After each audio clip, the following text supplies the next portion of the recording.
My story happened back in 2017 when I was 15 years old. My family is originally from North Carolina, and we're Cherokee Native Americans if you're wondering.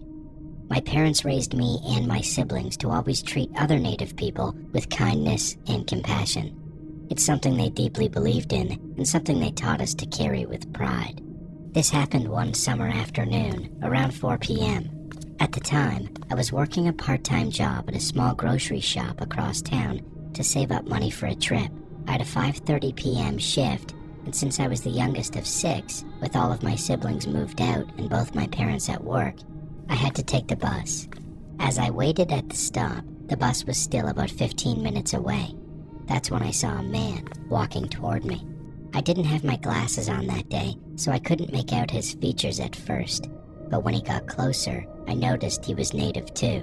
He had long, braided hair, a clean-shaven face, and was wearing a traditional Native necklace, the kind my grandfather used to wear. It actually made me smile. He looked to be in his early 20s, with deep bags around his eyes and a worried, almost paranoid expression. He kept glancing over his shoulder and nervously playing with his necklace, fidgeting. Something about him just looked uneasy. I kind of felt sorry for him, so I gave him a small wave and a polite smile. He saw it, but just nodded. After a few minutes, he turned to me and asked, "Could you lend me some money?" I instantly thought about the $35 I had in my pocket, money I planned to use later that night to hang out with my friends. So I lied. I said, "Sorry, I don't have anything on me." As soon as I said that, his face changed, not with anger, but with something like shock. Before I could even process his reaction, he looked over my shoulder. I turned around to see what he was looking at, and there was another man approaching, maybe in his 40s, wearing dirty work jeans, boots, and a black t-shirt. Something about him instantly put me on edge. I panicked. I grabbed my backpack and crossed the road, hoping they'd both just leave before the bus came.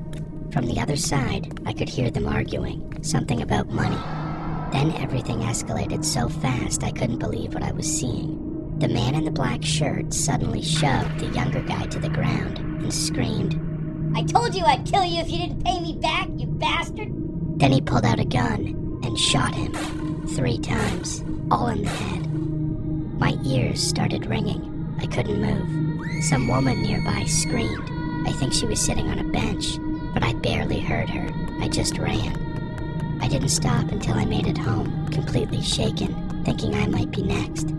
My parents called the police as soon as I told them what happened. I gave my statement and tried to cope with the shock. Now fast forward to 2020, I was talking to my mom about it again, and that's when she told me something I'll never forget. She had found out who the man was.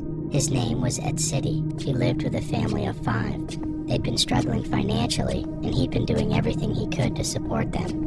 Turns out he had gotten involved with some very bad people because he owed them money. But according to his mother, he had already paid most of it off.